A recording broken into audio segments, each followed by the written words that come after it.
तर वर्ध्यामधली ही दृश्य आहेत आणि वर्ध्यामध्ये आता काही वेळापूर्वी अगदी 10 मिनिटांपूर्वी मतदानाला सुरुवात झालेली होती। मात्र या ठिकाणी मतदान यंत्रामध्ये काही बिघाड झाल्याची माहिती कळती आहे।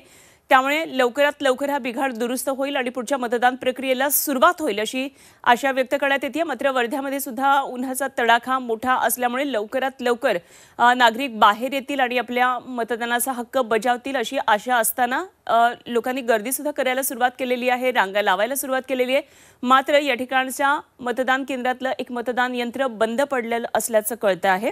तेव्हा वर्ध्यातली ही लोकसभेची यावेळची लढाई भाजपकडून पुन्हा एकदा रामदास तडस लढवत आहेत, तर राष्ट्रवादी काँग्रेसकडून अमर काळे निवडणुकीच्या आखाड्यामध्ये आहेत।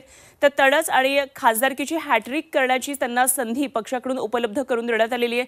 त्यामुळे ते खासदारकीची हॅट्रिक करतात का याकडे अर्थातच सगळ्यांचं लक्ष असणार आहे। तर शरद पवारांनी काँग्रेसमधले अमर काळे यांना पक्षात घेऊन उमेदवारी जाहीर करून एक वेगळा डाव खरं तर या निवडणुकीमध्ये खेळलेला आहे आणि त्यामुळे काय नेमकं वर्धाकरांचं मत असणार आहे, कोणाच्या पारडा जड होणार हे काही काळामध्ये स्पष्ट होणार आहे। तर वर्धा लोकसभा अंतर्गत येणाऱ्या 6 पैकी 4 विधानसभा मतदारसंघामध्ये भाजपचे विद्यमान आमदार आहेत आणि काँग्रेस आणि स्वाभिमानी पक्षाचा एक आमदार आहे।